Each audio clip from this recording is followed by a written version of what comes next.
Lecture 206 रोशनी की बातों से हुई हैरान। ये सुनते ही सीढ़ी से जो आ रहा सूर्या बड़ी अजीब तरह से मुस्कुराते हुए।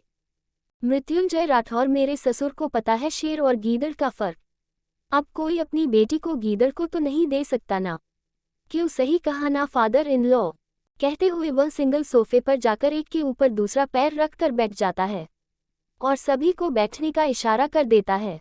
सभी बैठ जाते हैं सिवाय औरतों को छोड़कर, और वही मृत्युंजय सुनकर मुस्कुराते हुए वीरेंद्र की तरफ देखकर। सोचा नहीं था कि आपका पोता ऐसा भी देखने को मिलेगा।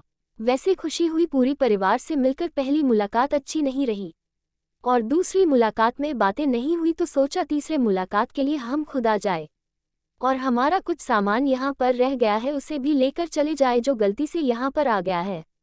उद्धरण चिन्ह। कहते कहते वह अपनी गर्दन तिरछी करके अपने सियासत के लोगों को देखा है जो डर से वहां पर खड़े थे। तभी उनके कानों में एक गहरी आवाज सुनाई देती है जिसे सुनकर सभी उसी तरफ देखने लगते हैं। तो रोशनी बड़ी ही रोकदार तरीके से अपने होठों पर एक मुस्कुराहट लिए वहां पर आते हुए। शायद राठौर को गलतफहमियां होने लगी है। यहाँ पर आपकी कोई चीज नहीं है, प्रताप को आपकी चीज रखने में कोई भी शौक नहीं है। कहते कहते वह सूर्या के साइड में खड़ी हो जाती है। तो वही उसके चेहरे का नूर और उसकी बातों को देखकर एक पल के लिए तो मृत्युंजय सोच में पड़ जाता है, फिर दूसरे ही पल अपने होठों पर एक मुस्कुराहट लिए। गलतफहमियां हमें नहीं होती है। आपको सुबह जो लोग मिले हैं वह मेरे रियासत के हैं और मैं अपने लोगों को किसी और की रियासत में नहीं जाने दे सकता। ये सुनकर रोशनी मुस्कुराते हुए उसे औरत को तरफ देखती है जिसने रिमझिम को अपनी गोद में लिया था। उसे देखकर वह रिमझिम को अपनी गोद में देने का इशारा कर देती है। वह रिमझिम को अपनी गोद में लेकर मृत्युंजय की तरफ देखते हुए मुस्कुराकर, जहां तक मैं जानता हूं तो रिमझिम के माँ बाप यहाँ पर हैं। दादाजी, वह तो आपकी कोई रिश्तेदार है ही नहीं, तो आप किसी रिश्तेदारी से उन्हें यहाँ पर ले जाने आए हैं, सियास चला रहे हैं। उनकी पूरी फैमिली नहीं, उनके पिता बनने की कोशिश मत कीजिए राठौर जी। अगर किसी को आपके पास नहीं रहना है तो उन्हें आज़ादी मिलनी ही चाहिए, और अब यह मेरी रियासत में आ चुके हैं तो मुझे नहीं लगता कि मैं अपने लोगों को किसी के पास भेज सकती हूँ। वैसे भी थक चुके हैं, वह आपसे और आपकी रियासत से भाग कर आए हैं और प्रताप खानदान ने किसी की मदद के लिए ना तो बिल्कुल भी नहीं कहा है। तो बेहतर यही है कि आप खाना खाने के लिए आए हैं तो उसे खाकर अपने घर जाना चाहिए। रिश्ते सुधारने लिए तो रिश्ते भी सुधार दीजिए, पर यहाँ पर मैं किसी को भी आपके साथ नहीं भेजने वाली हूँ। क्यों, सही कहा ना, क्या आपको मेरे डिसीजन से प्रॉब्लम है। कहते कहते वह सूर्या की तरफ देखने लगती है। सूर्या भी रोशनी की तरफ देख रहा था। रोशनी का बात करने का तरीका और आज कुछ अलग ही था। उसकी बातों में गुस्सा था।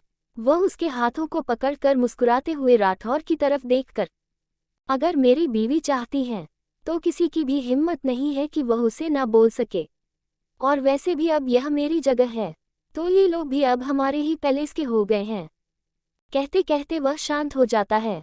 तरल कुछ बोलते ही वाला था कि मृत्युंजय गहरी सांस लेकर, तुम्हारा आदमी जब हमारे पैलेस में आया था तब तो तुम्हारे ने हमारे 20 आदमियों को मारा था, सूर्या याद है कि नहीं। तो अब हमें क्या करना चाहिए, पूरा परिवार तुमने अपने पास रखा है, हमें कितने को मारना चाहिए।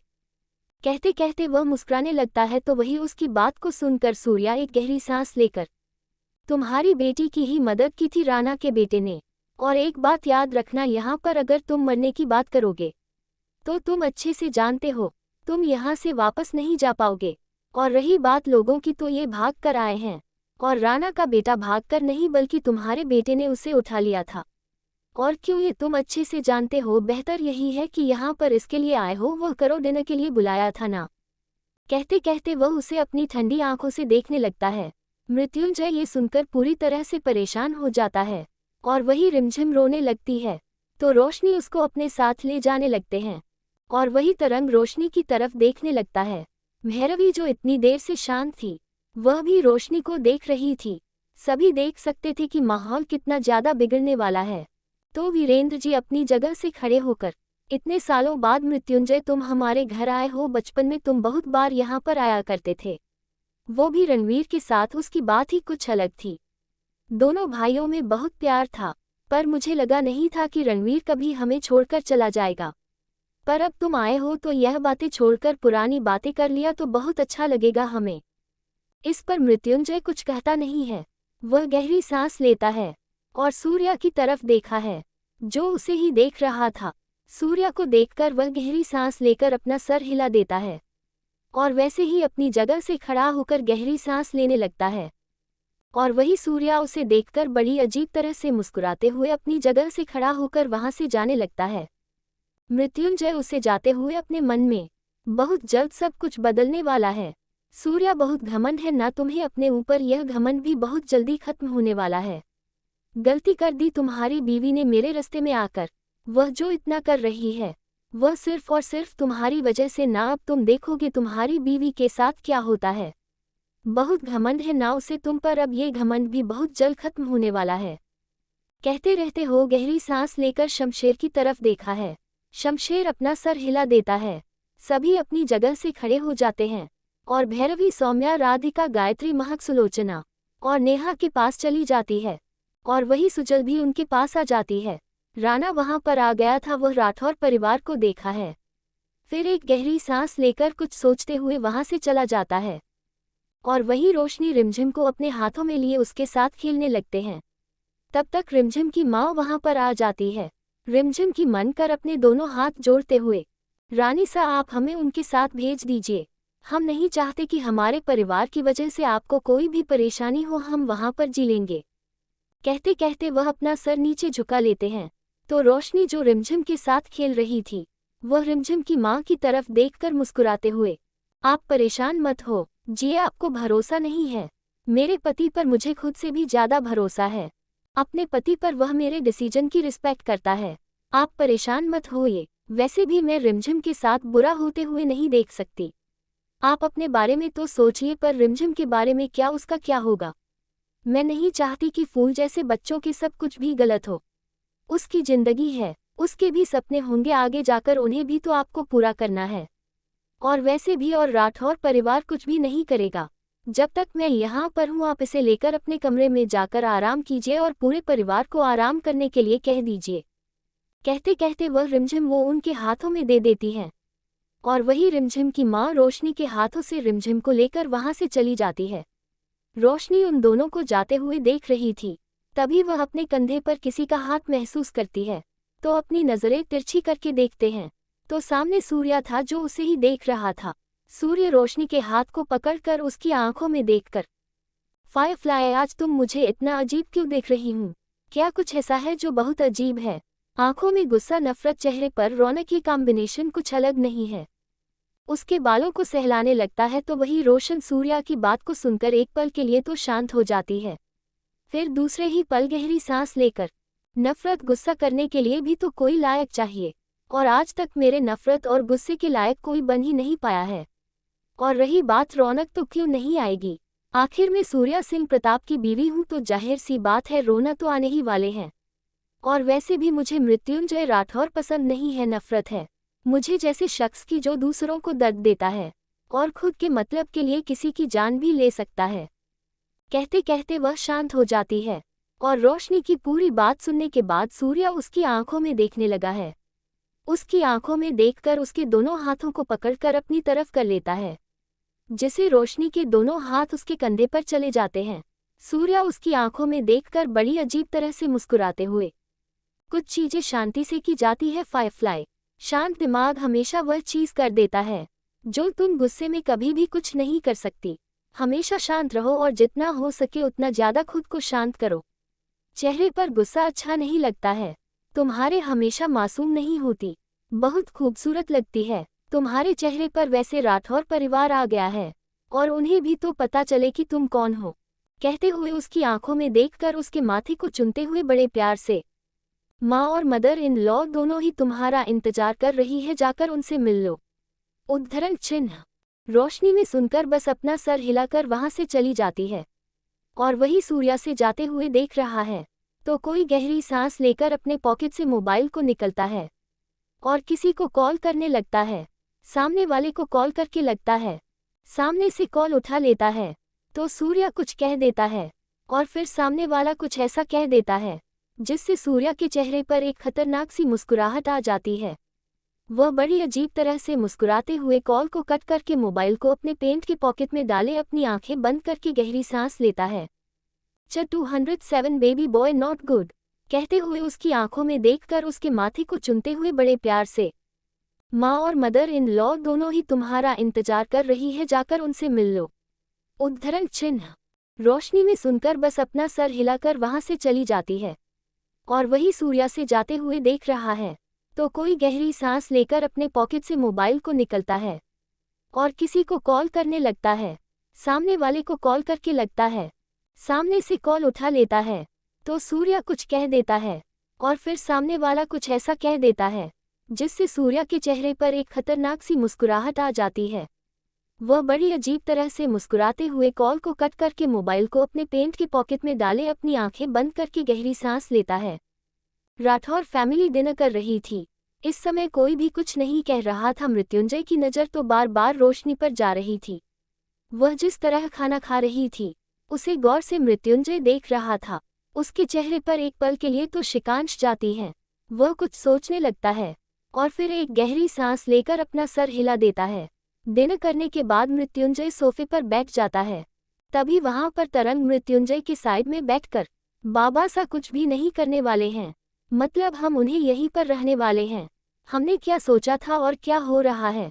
मृत्युंजय अपनी ठंडी आवाज में, तरंग शांत रहो, हम इस बारे में बाद में बात करेंगे, फिलहाल तो यहाँ पर शांति से, थोड़ी से पहले कुछ बुरा ना हो तुम्हारे साथ। कहते कहते वह उसे देखकर अपनी ठंडी आंखों से शांत रहने का इशारा कर देता है। वही मृत्युंजय की ठंडी आंखों को देखकर तरंग अपना सर हिला देता है पर कुछ कहता नहीं है। सभी वहां पर आ जाते हैं तो तरंग एक साइड बैठ जाता है। सुजल राणा की तरफ देखती है तो राणा उसे मुस्कुरा देता है जिससे सुजल भी मुस्कुरा देती है। सभी बैठ जाते हैं तो रोशनी कुछ सोचते हुए मृत्युंजय की तरफ देखकर मुस्कुराते हुए, क्या मैं आपसे कुछ पूछ सकती हूँ राठौर जी? ये सुनकर सभी हैरानी से रोशनी की तरफ देखने लगते हैं। मृत्युंजय रोशनी के सवाल पर अपना सर हिला देता है तो रोशनी मुस्कुराते हुए मृत्युंजय की तरफ देखकर, क्या मैं आपके भाई के बारे में जान सकती हूँ? मतलब हर कोई आपके भाई के बारे में बात कर रहा था, क्या हुआ था उनके साथ? जब से आई हूँ तब से हर किसी की जबान पर मुझे राठौर खानदान के बड़े बेटे क्या ही नाम सुनाई दे रहा है। मुझे रहा नहीं गया तो सोचा आपसे इस बारे में पूछ लूँ। और वही रोशनी के सवाल को सुनकर राधिका का चेहरा फीका पड़ जाता है।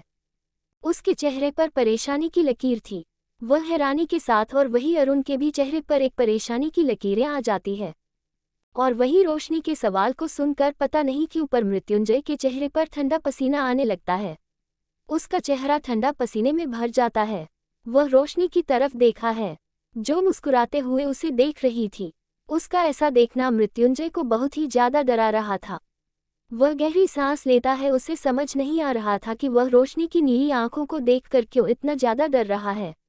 वह अपने हाथों की मुठ्ठियां बनाकर एक गहरी सांस लेता है और मुस्कुराते हुए रोशनी की तरफ देखकर, मेरे भाई सा का और भाभी सा एक्सीडेंट हुआ, उसे एक्सीडेंट में उनकी बेटी भी थी, उनकी भी मौत हुई थी। और कुछ दिनों के बाद बाबा सा का एक्सीडेंट हुआ। बेटा तुम जानती नहीं हो पर यह सियासत है। यहाँ पर पानी के लिए कोई कुछ भी करता है और इसी सियासत से मेरे अपनों ने बहुत कुछ सह है। कहते कहते वह अपने चेहरे पर उदासी लाता है तो वही उसकी बात सुनकर राधिका का चेहरा गुस्से में भर जाता है। तो अरुण राधिका का हाथ पकड़कर को आंखें दिखा देता है। जैसे राधिका एक गहरी सांस लेती है और सभी मृत्युंजय की तरफ देखने लगते हैं तो रोशनी के हंसने की आवाज सुनाई देती है जिसे सभी उसे तरफ देखने लगते हैं। रोशनी हंसते हुए, सियासत जहां तक मैं जानती हूं तो राठौर के खून में तो बदला लेना होता है। क्या आपको पता नहीं है कि उनका एक्सीडेंट किसने करवाया है? आपको ये पता नहीं है कि उनके साथ यह सब क्यों हुआ है? क्या आपने कभी इस बारे में इन्फॉर्मेशन ही निकली नहीं? ऐसा तो नहीं हो सकता है कि मृत्युंजय राठौर अपनों का बदला नहीं ले सकता। आखिर इतने लोगों काम करवा रहे हो, इतने लोगों का जीना हराम कर रहे हो, तो बदला लेना तुम्हारे लिए कोई बड़ी बात तो बिल्कुल भी नहीं होगी। कहते कहते वह उसे अपनी गहरी आंखों से देखने लगती है और वही उसके सवाल को सुनकर मृत्युंजय शांत हो जाता है। उसके पास कोई भी जवाब नहीं होता है और वही उसे ऐसे जवाब ना देते हुए देखकर रोशनी के होठों पर हर किसी तिरछी मुस्कुराहट आ जाती है। अपनी जगह से खड़ा हो जाता है। सूर्या रोशनी का हाथ पकड़कर मुस्कुराते हुए, बातें बहुत हो गई है, मैं भी उनके घर जाना चाहिए। तुम्हारे सवालों से राठौर के चेहरे पर पसीना आ गया। अब रात को घर जाओ और आराम करो। और कभी वक्त मिले तो इन सवालों का जवाब जरूर देना। सब लोग अभी यही कहेंगे कि राठौर और बदला नहीं लेता है। तुम्हारे इतने सारे दुश्मन हैं, तुम डरते हो दुश्मनों से, या कोई दुश्मन ही नहीं है, कभी कभी अपना भी दुश्मन बन जाता है। इस सियासत के लिए क्यों, सही कहा ना। कहते कहते वह रोशनी का हाथ पकड़कर अपने साथ ले जाने लगता है। वही रोशनी अपनी आंखें बंद करके कुछ सोचने लगते हैं और सूर्या के साथ ऊपर जाने लगती है। और वही रोशनी के सवाल को सुनकर मृत्युंजय का चेहरा तो फीका पड़ चुका था। वह सभी की तरफ देखा है और वहां से चला जाता है। मृत्युंजय को इतने गुस्से में जाते हुए भैरवी देखी है तो परेशान होने लगती है। वह सुजल का हाथ पकड़कर अपने साथ ले जाने लगते हैं। वही रोशनी कमरे में आ जाती है। कमरे में आकर वह शावर के नीचे खड़ी हो जाती है। अपनी आंखें बंद करके खुद को समेटे हुए ठंडे पानी को अपने ऊपर महसूस करती है। तभी उसे अपने कंधे पर किसी की गर्म सांस महसूस होती है, जिसे महसूस करके वह अपनी आंखें कस के बंद करके गहरी सांस लेती है। तो वही सूर्य उसके कंधे पर गर्म सांस छोड़ते हुए मुस्कुराकर, फायरफ्लाई, ठंडे पानी से तुम्हें जुकाम हो जाएगा और तुम बीमार हो जाओगे, ज्यादा वक्त ठंडे पानी में रहना भी अच्छा नहीं होता है। उद्धरण चिन्ह कहते हुए वह सब अपनी तरफ कर लेता है तो रोशनी उसको देखने लगती है। उसकी आंखों में देखकर सूर्या उसके माथे को चूमकर बड़े प्यार से, लगता है बहुत कुछ चल रहा है, तुम्हारे दिमाग में, इसे शांत करो फायरफ्लाई और खुद को तकलीफ देना बंद करो, मैं बर्दाश्त नहीं कर सकता तुम्हें तकलीफ में देखकर, पता है ना तुम्हें। कहते कहते जैसे अपनी तरफ कर लेता है और उसने उसकी तरफ देख रही थी। उसने उसकी आंखें पूरी तरह से खाली थी, उसमें कुछ भी नहीं था। वह शांति से उसे देख रही थी और सूर्या उसके ऐसे शांत आंखों को देखकर गहरी सांस लेता है। वह उसकी कमर पर अपने दोनों हाथ रख देता है, जिससे रोशनी उसे अपनी आंखें बड़ी बड़ी करके देखने लगती है।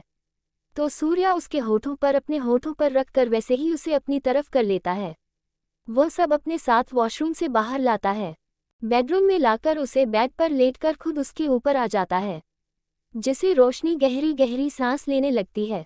सूर्या ने उसके होठों को छोड़ दिया था और अब तक उसके कपड़ों को उसने उससे अलग कर दिया था। रोशनी इस बार उसे बिल्कुल भी नहीं रुकती, पर उसे जो करना है वह सब कुछ करने देती है। कुछ ही देर बाद रोशनी की आवाज़ से पूरे कमरे में सुनाई दे सकती थी। पूरा रूम का माहौल गर्म हो चुका था, यहाँ तक कि हवाएं जितनी भी आ रही थी और वह दोनों पसीने में लटपट चादर में थे। वहीं दूसरी तरफ मंदार फ्रेश होकर जब बाहर आता है अपने कमरे में, तब वह तेजाब को देखा है, जो शर्टलेस होकर बैठकर लेटा हुआ वह अपने मोबाइल पर कुछ कर रहा था। उसे देखकर मंदार हैरान हो जाता है।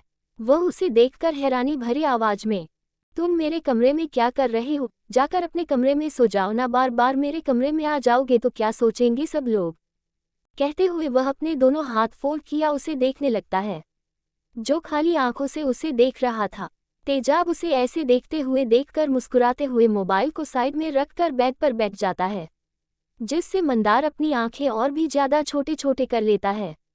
तो गहा से देखकर बड़ी अजीब तरह से मुस्कुराते हुए, बेबी बॉय नॉट गुड, मेरे यहाँ आने से तुम्हें प्रॉब्लम है, पर ऑफिस में कोई लड़की तुम्हारे नज़दीक कहाँ है, उसे तुम आने देते हैं, ये भी नहीं देखे कि वह ऑफिस के स्टाफ तुम दोनों के बारे में क्या गॉसिप कर रहे हैं।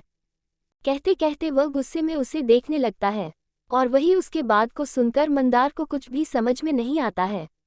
वह ना समझे में उसे देखने लगता है, उसके सामने खड़े होकर अपनी आंखें बड़ी बड़ी करके, तुम आखिर बात किस बारे में कर रहे हो, किसके साथ और क्या किया मैंने, लगता है तुम्हारा दिमाग खराब हो गया है, जो तुम ऐसी पागल वाली बातें कर रहे हो। उद्धरण चिन्ह ये सुनते ही मंदार, जो तेजाब के सामने खड़ा था, तेजाब उसका हाथ पकड़कर अपनी तरफ कर लेता है, जिससे मंदार का पूरा बैलेंस बिगड़ जाता है और वह तेजाब के ऊपर गिर जाता है। मंदार की कमर को पकड़ करते जब उसे बिस्तर पर लेटकर खुद उसके ऊपर आ जाता है, जिससे मंदार के साथ से भारी भारी होने लगती है। वह अपनी आंखें बड़ी बड़ी करके उसे देखने लगता है, जो गुस्से में उसे देख रहा था। उसका चेहरा देखकर एक पल के लिए तो मंदार पूरी तरह से डर से कांपने लगता है, उसकी दिल की धड़कन बढ़ने लगते हैं। वह अपनी डरी हुई आंखों के साथ उसे देखने लगता है, जैसे वह कोई शेर है और वह खुद एक भीगी बिल्ला है। 208 झगड़ा और परेशानी, तुम आखिर बात किस बारे में कर रहे हो, किसके साथ और क्या किया मैंने, लगता है तुम्हारा दिमाग खराब हो गया है, जो तुम ऐसी पागल वाली बातें कर रहे हो।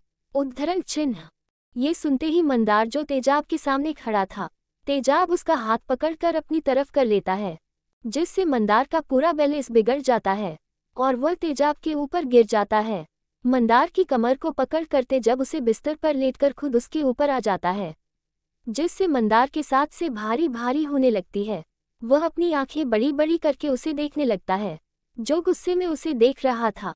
उसका चेहरा देखकर एक पल के लिए तो मंदार पूरी तरह से डर से कांपने लगता है। उसकी दिल की धड़कन बढ़ने लगते हैं। वह अपनी डरी हुई आंखों के साथ उसे देखने लगता है, जैसे वह कोई शेर है और वह खुद एक भीगी बिल्ला है। मंदार उसे देखकर अपनी आंखें बड़ी बड़ी करके अपनी लड़खड़ाते आवाज में, तेजाब ये क्या कर रही हो, मुझे छोड़ो, पागल मत बनो, यहाँ पर बहुत सारे लोग हैं जो तुम्हारी तरह ओपन माइंडेड नहीं है। अगर किसी ने हम दोनों को ऐसे देख लिया तो बहुत बड़ी प्रॉब्लम हो सकती है।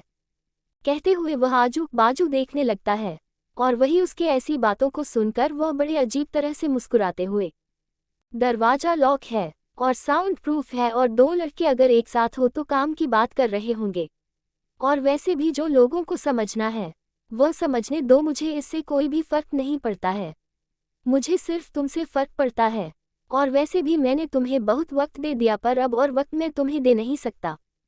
कहते हुए उसकी आंखों में देखने लगता है।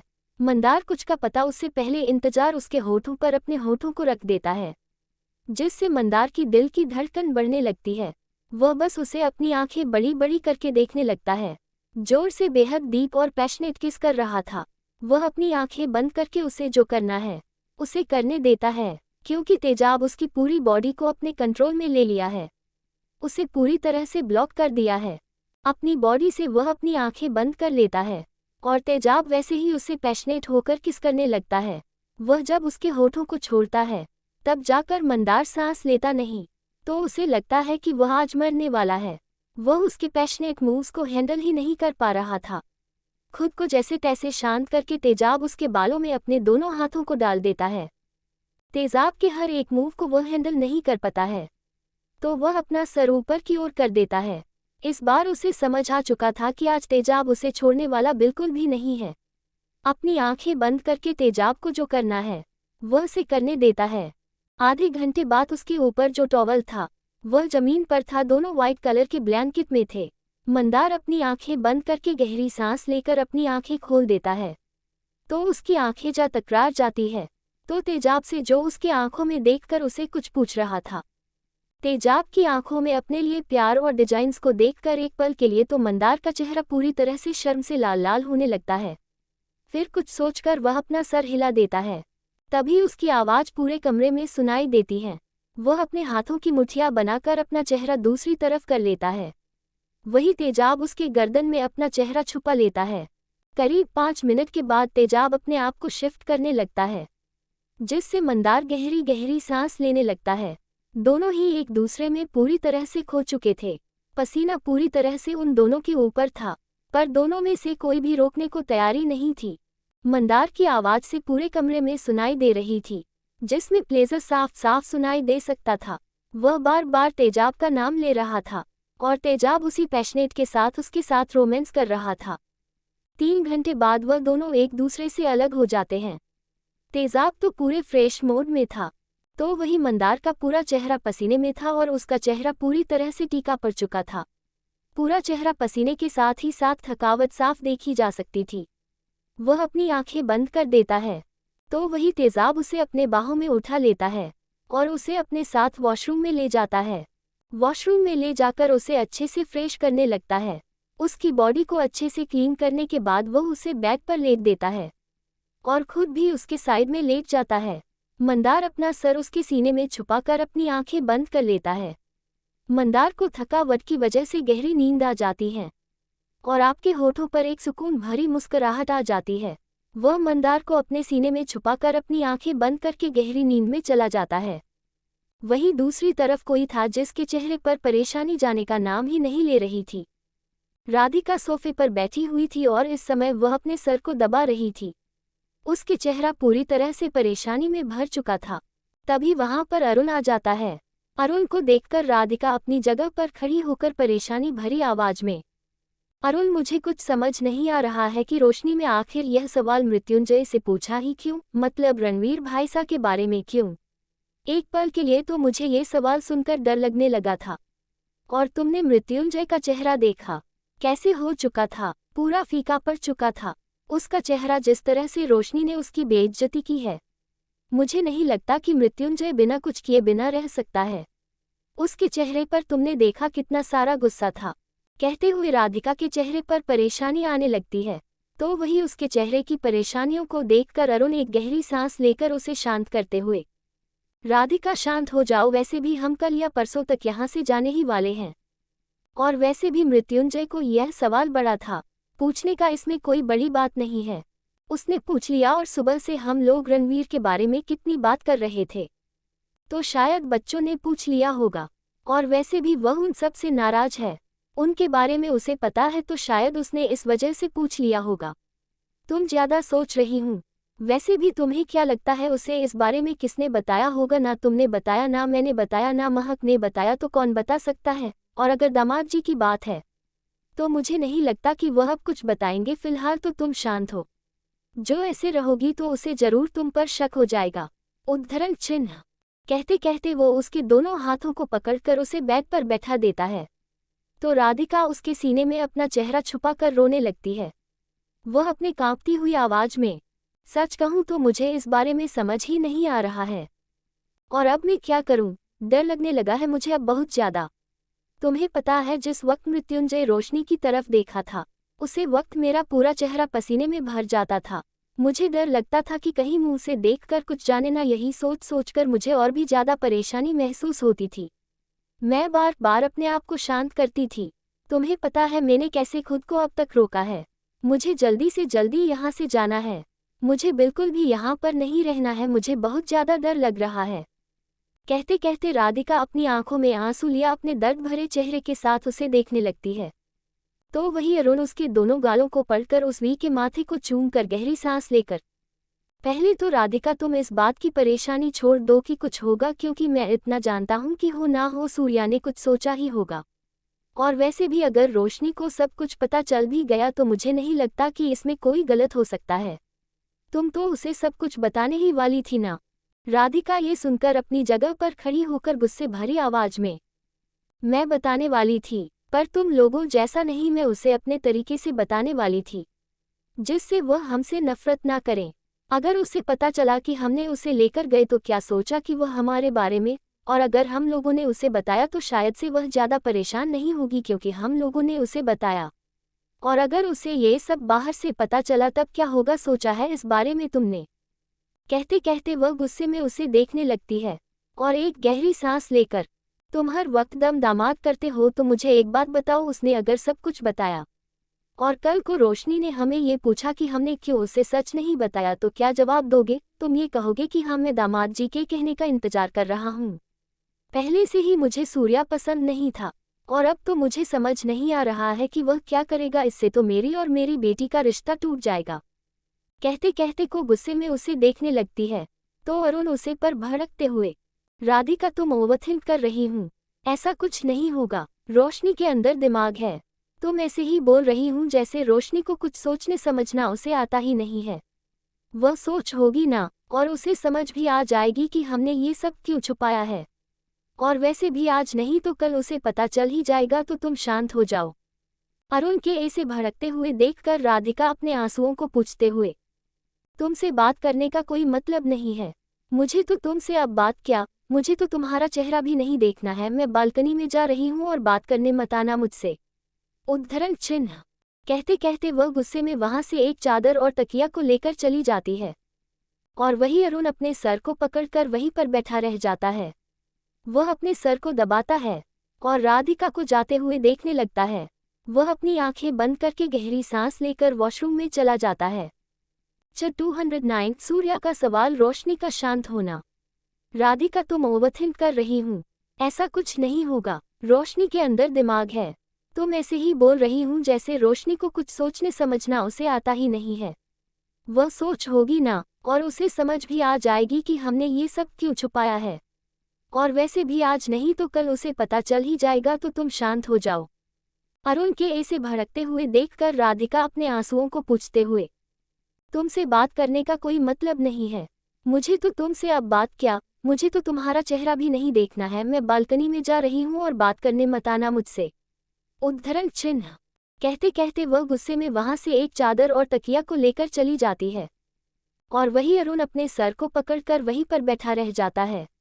वह अपने सर को दबाता है और राधिका को जाते हुए देखने लगता है। वह अपनी आंखें बंद करके गहरी सांस लेकर वॉशरूम में चला जाता है। वही राधिका बालकनी में आकर वही सोफे पर तकिए को रख देती है और बैठकर सामने आसमान को देखने लगती है। उसकी आंखों के सामने किसी के चिल्लाने की आवाज़ सुनाई देती है, किसी के भीख मांगने की आवाज़ सुनाई देती है।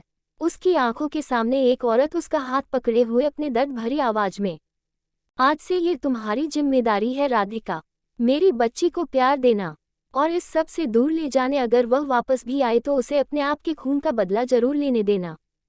कहते कहते वह आखिरी सांस तक उसे बच्चों के हाथ को पकड़े हुए थे। जब वह अपनी आंखें बंद कर लेती है तब वह बच्चे रोने लगते हैं और राधिका उसे अपने सीने से लगा लेती है। ये याद करते ही राधिका की पूरी आंखें लाल लाल हो चुकी थी। उसकी आंखों से आंसू आने लगते हैं। वह सामने देखकर अपनी लड़खड़ा आती है, आवाज में गहरी सांस लेकर, नहीं कर पाई मैं उसे बदले से दूर कर पाई, सोचा नहीं था कि मैं उसे जैसलमेर लेकर आऊंगी। किस्मत में क्या खेल खेला है उसके साथ। एक तरफ तो बदले की आग नहीं चाहती थी और देखो अपने आप से मिली हुई रियासत को संभाल रही है। जिस दिन उसे सब कुछ पता चलेगा उसे दिन क्या होगा, सोचकर ही डर लगता है कि कहीं इस बदले की आग में वह खुद को न जला दे।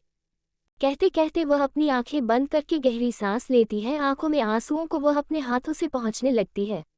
चेहरे पर परेशानी थी पर फिर भी कहीं ना कहीं एक डर महसूस नहीं हो रहा था। और यह डर क्यों नहीं महसूस हो रहा था, यह उसे खुद भी नहीं समझ में आ रहा था। वह वैसे ही आसमान को देखते देखते कब नींद में चली जाती है, यह उसे खुद भी नहीं पता चलता। और वही अरुण जो एक साइड खड़ा होकर राधिका को देख रहा था, वह उसे ऐसे सोते हुए देखकर उसके पास आ जाता है। उसे अपनी बाहों में उठाकर कमरे के अंदर लाकर उसे बिस्तर पर लेट देता है। उसके ऊपर ब्लैंकेट को डालकर उसके माथे को चूमकर उसे देखते हुए उसके हाथ को अपने हाथों में पकड़कर, पता है बहुत ज्यादा परेशान हो तुम और यह भी जानता हूं कि तुम्हें बहुत ज्यादा डर लग रहा है, पर जो होना है उसे होने से कोई नहीं रोक सकता। राधिका, हमने कितनी कोशिश की थी उसे यहाँ से दूर करने की, पर उसके नसीब में यहाँ पर आना लिखा है और यहाँ पर वह आए है तो जरूर खून का बदला तो वह लेकर ही रहेगी। हाँ, फिर उसके खून में ही बदला लेना है। शेरनी है, बिल्ली तो नहीं बन सकती। कहते हुए वह एक गहरी सांस लेकर उसके साइड में आकर लेट जाता है और उसके बालों को सहलाकर खुद भी अपनी आंखें बंद कर लेता है।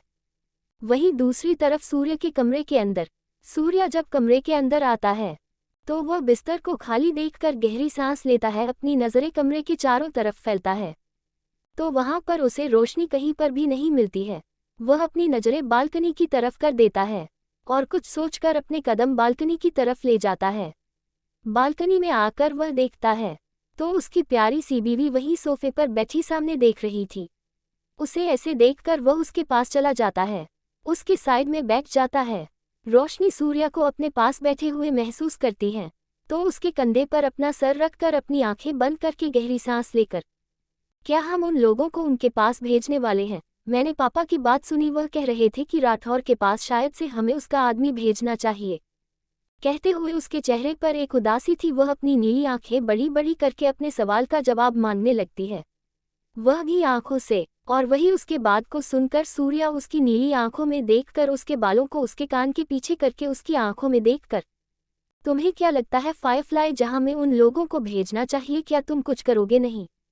सूर्या की बात पर रोशनी अपना सर हिलाते हुए, बिल्कुल भी नहीं, मैं उन लोगों को नहीं भेजना चाहती हूँ। यहाँ तक कि मैं यही सोच रही हूँ कि ऐसा क्या करूँ जिससे मैं उन लोगों को माधवगढ़ से हटाने के लिए कुछ करूँ। उनकी जिंदगी है और वह 2 महीने की रिमझिम, उसके साथ क्या होगा? उसका तो कोई फ्यूचर ही नहीं बन पाएगा। वह बच्ची तो अभी अभी दुनिया में आई है और यह सब उसे देखना पड़ रहा है और मैं बिल्कुल भी यह सब नहीं कर सकती।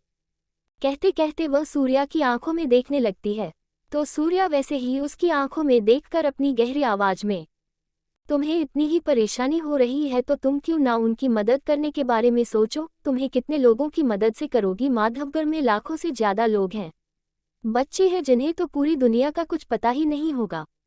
किसी अंधेरे ऐसी कोठरी के अंदर वही एक मजदूर की तरह काम कर रहे होंगे। तुम्हें नहीं लगता कि लोगों की मदद करनी है तो पहले जो कांटे उन्हें चोट दे रहे हैं उन्हें ही निकाल दो। कहते कहते वह उसकी आंखों में देखने लगता है, तो वही उसके बात को सुनकर रोशनी ना समझे मैं उसे देख नहीं रखती है। वह उसे देखकर बड़ी मासूमियत से, मतलब मैं कुछ समझी नहीं, आखिर आप कहना क्या चाहते हैं?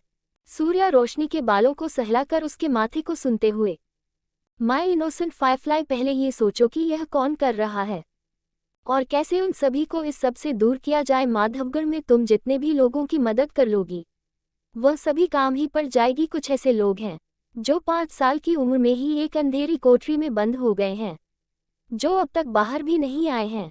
उन्हें पता ही नहीं है कि धूप की रोशनी क्या होती है, बाहर की दुनिया क्या होती है। तुमने अगर उनकी भी मदद कर ली तो उनकी जगह कोई और भी ले सकता है, पर जो कर रहे हैं उसके साथ ऐसा करो कि किसी को भी से कोई परेशानी ना हो, चैन से जी सके। कहते हुए वह तो शांत हो जाता है, पर वही उसकी बात को सुनकर रोशनी सोचने लगती है और वही सूर्या उसे अपनी बाहों में उठा लेता है। जिसे रोशनी अपनी आंखें बड़ी बड़ी करके उसे देखने लगती है तो सूर्या उसे अंदर बेड पर लाकर उसे लेट देता है और खुद उसके ऊपर जाकर उसके सीने पर अपना सर रखकर अपनी आंखें बंद करके, जो करना है वह बाद में सोच लो, छोटा सा दिमाग है, ज्यादा सोचोगे तो दर्द करने लगेगा। वैसे भी मैं हूं यहाँ पर, बस तुम सब कुछ देखने के लिए तैयार हो जाओ, बाकी खेल में खेल दूंगा। उद्धरण चिन्ह। कहते कहते वह उसके बालों को सहलाने लगता है और वही रोशनी उसकी आंखों में देखने लगते हैं। कुछ ही देर बाद उसे नींद भी आ जाती है और वह अपनी आंखें बंद कर लेती है। सूर्या जो उसे देख रहा था वह रोशनी को सोते हुए देखकर उसके माथे को चूम लेता है और वैसे ही उसके सीने पर अपना सर रखकर अपनी आंखें बंद कर लेता है। वहीं दूसरी तरफ मंदार बालकनी में खड़ा अपनी माँ से बात कर रहा था। मंदार परेशान होते हुए, माँ मेरी बात तो सुनो, आप इतनी जल्दी मेरी शादी की बात क्यों कर रही हूँ? मैंने कहा ना मैं शादी करूँगा, पर उसके लिए थोड़ा सा वक्त तो दीजिए मुझे कुछ तो हासिल करना होगा। मेरे पास ऐसा कुछ भी नहीं है कि मैं किसी से शादी कर सकता हूँ, आप मेरी बात समझ क्यों नहीं रही है? ये सुनकर सामने से उसकी माँ कुछ कहती है, जिससे मंदार परेशान होते हुए, माँ आपको प्रॉब्लम क्या है? क्या आपको काम ज़्यादा हो रहा है तो मुझे बोल दीजिए, मैं एक सर्वेंट को घर पर काम के लिए रख दूंगा। आप प्लीज़ मेरी शादी के लिए जल्दबाजी मत कीजिए, मुझे बिल्कुल भी शादी करने का मूड नहीं है। जब शादी करने का मूड बन जाएगा तब मैं आपसे कह दूंगा कि मुझे शादी करनी है। तभी उसके कंधे पर किसी की गर्म सांसें महसूस होती है तो मंदार अपना सर पीछे की ओर करके तेजाब के कंधे पर रखकर अपनी आंखें बंद करके अपनी गहरी आवाज में, माँ मुझे इस बारे में आपसे कुछ भी बात नहीं करनी है।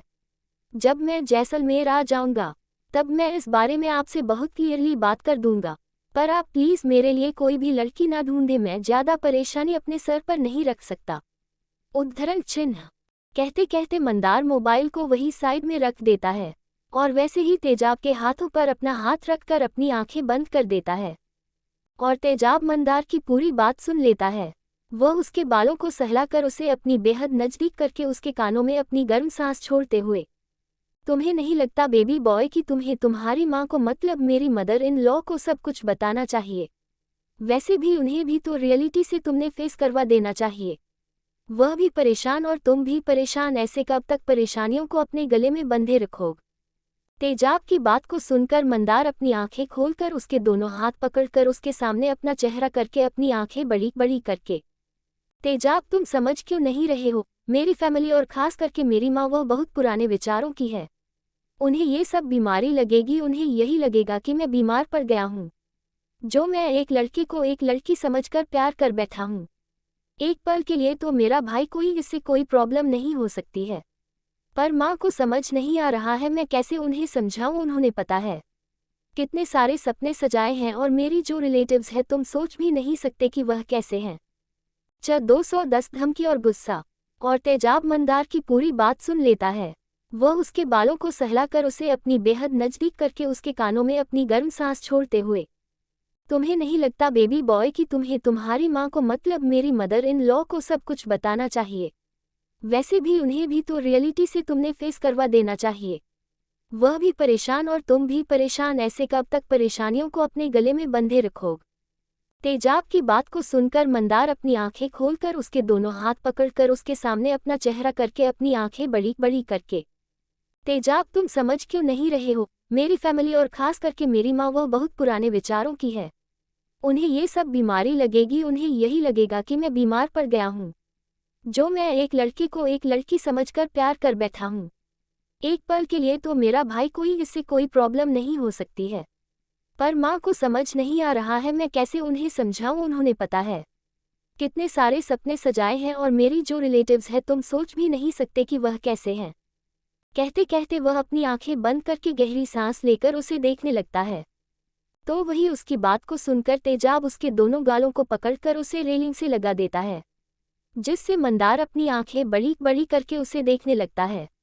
तो तेजाब उसके दोनों गालों को सहलाते हुए, बेबी बॉय तुम जिस रिलेटिव्स की बात कर रहे हो क्या उन लोगों ने कभी भी तुम्हारे पापा के जाने के बाद तुम्हें साथ दिया है, हाँ कि ना, इतना कहो। तेजाब के सवाल को सुनकर मंदार अपना सर न में हिलाकर उदासी से भरी आवाज में, कभी भी नहीं, बल्कि मेरे चाचा ने तो पूरी प्रॉपर्टी अपने नाम कर दी है। वह तो मेरे पापा की थोड़ी सी सेविंग थी। जिस माँ ने घर लिया है वह भी हम दोनों भाइयों की पढ़ाई के लिए गिरवी रखा था, और सभी को हमारी फैमिली की सिचुएशन पाता पर। कहते हुए वह अपना चेहरा उदासी से नीचे झुका लेता है, और वही उसकी बात को सुनकर तेजाब उसके माथे को सुनकर उसकी आंखों में देखते हुए, तो ऐसे लोगों को क्यों तुम इतनी इम्पोर्टेंस दे रहे हो जो तुम्हारी लाइफ का कोई पार्ट ही नहीं है, जिन लोगों ने कभी भी तुम लोगों की दर्द और तकलीफ को नहीं देखा, जाहिर सी बात है खुशी को भी कैसे देख सकते हैं। ऐसे लोगों को इग्नोर करना सीखना चाहिए। और रही बात मेरी मदर इन लॉ की, तो उन्हें समझा देंगे, वैसे भी वक्त लगेगा, पर समझ को जरूर जाएगी। आखिर वह एक माँ है और बेटी की खुशी माँ देखी तो जरूर है। कहते हुए उसके बालों को सहलाकर उसके माथे पर अपने होंठ रख देता है। तो वही उसकी बात को सुनकर मंदार बड़ी मासूमियत से तेजाब के कंधे पर अपने दोनों हाथ रखकर, मैं इस बात को समझता हूँ पर माँ, उनके लिए रिलेटिव्स बहुत इंपॉर्टेंट है, उनके लिए लोग बहुत मैटर करते हैं, स्पेशल उनके थॉट्स, वह अपने बेटे के लिए बिल्कुल भी बुरा नहीं सुन सकती थी। और इसी चीज़ से मुझे बहुत ज़्यादा गुस्सा आता था, क्योंकि मन हमेशा ही लोगों को वैल्यू देता है जो उसके लायक ही नहीं है। कहते हुए वह अपनी आंखें बड़ी बड़ी करके तेजाब को देखने लगता है। तो तेजाब उसे अपनी तरफ खींचकर उसे रूम के अंदर ले जाते हुए, परेशान मत हो, मदर इन लॉ के भी थॉट्स थोड़े दिन बाद चेंज हो जाएंगे, और वैसे भी अगर तुम मेरे साथ हो तो मदर इन लॉ को मैं समझा ही दूंगा। बस इतना समझ लो कि यह शादी होकर ही रहेगी तुम्हारी और मेरी, और mother in law comment change करना मेरा दिमाग है। आखिर तुमसे शादी कर रहा हूँ तो जाहिर से बात है कुछ ना कुछ तो करना ही पड़ेगा। कहते हुए वह उसे बेड पर धकेलकर अपने शर्ट के बटन को खोलने लगता है, और वही उसकी बात और उसको ऐसे करते हुए देखकर मंदार उसे धकेलते हुए, बिल्कुल भी नहीं तेजाब, मैं पहले ही सुबह से अपनी कमर पर हाथ रखकर थक चुका हूँ, कितनी ज़्यादा दर्द कर रही है, तुम्हें बात भी नहीं सकता, चलने में इतना दर्द हो रहा था, और ऊपर से मेरी क्या ही कहूँ, इतना दर्द हो रहा था ना कि बैठने में भी मुझे बहुत ज़्यादा रोना आ रहा था। लड़कियाँ मेरी तरफ देख रही थी, वो भी सोच रही थी कि मैंने ऐसा क्या किया है जो मुझे बेचने में ऐसा महसूस हो रहा है। पूरा दिन में खड़ा रहा हूँ और तुम बिल्कुल भी यह सब नहीं करोगे, अब जाकर सो जाओ और मुझे भी सोने दो। कहते हुए वह अपना चेहरा दूसरी तरफ करके सोने ही वाला था कि उसके पैरों को अपनी तरफ खींच लेता है तेजाब, जिससे मंदार अपनी आंखें बड़ी बड़ी करके उसे देखने लगता है। तो तेजाब अपने बैट को निकालकर एक साइड फेंक देता है और मंदार के ऊपर जाकर उसके शर्ट को निकलना शुरू कर देता है। मंदार कुछ बोलते ही वाला था कि तेजाब उसके होठों पर अपने होठों को रख देता है। जिस मंदार कुछ भी कह नहीं पाता है वह अपनी आंखें बंद कर लेता है। अब उसे पता था कि वह तेजाब से बचाने वाला बिल्कुल भी नहीं है, और तेजाब उसकी शर्ट को निकालकर ट्राउज़र के अंदर अपना हाथ डालने लगता है, जिससे मंदार अपनी आंखें बंद करके अपना सर ऊपर की ओर करने लगता है। तेजाब वैसे ही ट्राउज़र के अंदर हाथ डाले हुए उसके सीने से लेकर उसके पेट तक किस के साथ बाइट भी करने लगता है, जिससे मंदार की आवाज़ से पूरे कमरे में सुनाई दे सकती थी। कुछ ही देर बाद मंदार की ट्राउज़र भी जमीन पर थी और उन दोनों के ऊपर वाइट कलर की ब्लैंकेट थी। तेजाब मंदार की आंखों में देखा है तो मंदार अपना सर हिला देता है, जिससे तेजाब के होठों पर एक मुस्कुराहट आ जाती है। वह मंदार की उंगलियों को अपनी उंगलियों में फंसाकर उसकी आंखों में देखने लगता है। जिससे मंदार के होठों पर एक मुस्कुराहट आ जाती है। तभी उसे बहुत ही ज्यादा दर्द महसूस होने लगता है। वह ऊपर की ओर हो जाता है। वह अपनी आंखें कस के बंद करके गहरी गहरी सांस लेने लगता है। दोनों की आवाज पूरे कमरे में सुनाई दे रही थी। जहां मंदार की दर्द में भी प्लेज़र भरी आवाज पूरे कमरे में सुनाई दे रही थी, तो वही तेजाब की सांसों की आवाज में पूरे कमरे में सुनाई दे रही थी। दोनों में यह इंटिमेटिंग 2 घंटे तक चल रही थी। तेजाब जब मंदार को अपने से दूर करता है, तब जाकर मंदार गहरी गहरी सांस लेने लगता है। उन दोनों के ऊपर की ब्लैंकेट पूरी तरह से हट चुकी थी। इस समय मंदार पेट के बल लेटा हुआ था। वह गहरी गहरी सांस ले रहा था। उसके अंदर इतनी हिम्मत नहीं थी कि वह अपनी जगह से खड़ा होकर वॉशरूम में चला जाए। तेजाब मंदार को देखा है, जिसकी पीठ पर उसकी उंगलियों के निशान थे, कमर पर उंगलियों के निशान थे। उसे देखकर उसके होठों पर एक अजीब सी मुस्कुराहट आ जाती है। वह अपनी जगह से खड़ा होकर मंदार को अपने बाहों में उठाकर वॉशरूम में ले जाता है। वॉशरूम में लाकर उसकी पूरी बॉडी को अच्छे से क्लीन करने लगता है, जिससे मंदार को बहुत ही ज्यादा अच्छा महसूस हो रहा था। करीब 20 मिनट के बाद मंदार अपनी आंखें जो इतनी देर से बंद रखी थी, वह खोल देता है। वह जैसे ही अपनी आंखें खोलता है, तो सामने उसे तेजाब की आंखें दिखती है, जिनमें उसके लिए प्यार दिख रहा था, वह भी बेशुमार जैसे कह सकते हैं। यह मोहब्बत है, और उसकी आंखों में अपने लिए इतनी ज्यादा मोहब्बत को देखकर मंदार का चेहरा लाल लाल होने लगता है। उसने सोचा नहीं था कि उसकी जिंदगी में कोई उसे इतना प्यार करने वाला होगा। वह अपनी आंखें बंद करके अपना चेहरा उसके सीने में छुपा लेता है, और वही तेजाब उसके बालों को सहलाने लगता है। आधे घंटे बाद दोनों वॉशरूम से बाहर आते हैं। दोनों के ऊपर एक भी कपड़ा नहीं था। तेजाब मंदार को अपनी बाहों में भरकर उसके ऊपर ब्लैंकेट को डालकर अपनी आंखें बंद करके गहरी नींद में चला जाता है। मंदार भी थकान की वजह से उसकी बाहों में ही सो गया था। वहीं दूसरी तरफ मुंबई में मयंक अभी रॉकी के कमरे में था। वह अपने मामा के घर नहीं गया था। मामा ने कॉल करके तो पूछा था, पर उसने अपने दोस्त के घर पर कुछ दिनों के लिए रहने का कह दिया था। मामा को पता था मयंक के बारे में कि मयंक बहुत ही अच्छा है, और हर एक डिसीजन को वह सोच समझ कर लेता है। इसी वजह से उन्होंने भी ज़्यादा कुछ कहा नहीं। मयंक वही बालकनी में बैठा अपनी आंखें बंद किए हुए था। कुछ देर पहले वह याद करता है, उसे अननोन नंबर से कॉल आया था। पहले तो वह बहुत ज़्यादा डर गया था, पर वह कुछ सोचकर कॉल को अटेंड करता है, तो सामने से एक आदमी की गुस्से भरी आवाज़ सुनाई देती है। 2 दिन हो गए, तुम हो कहाँ पर? मैंने कहा था ना मैं तुम्हें लेने के लिए आने वाला हूँ, तो तुम गायब कहाँ हो गए? क्या तुम चाहते हो तुम्हारी पनिशमेंट बहुत ज़्यादा बुरी हो? मयंक जो आदमी की बात सुनकर डर गया था, वह उसे आदमी की बात का गुस्से भरा जवाब देता है बड़ी हिम्मत लाकर।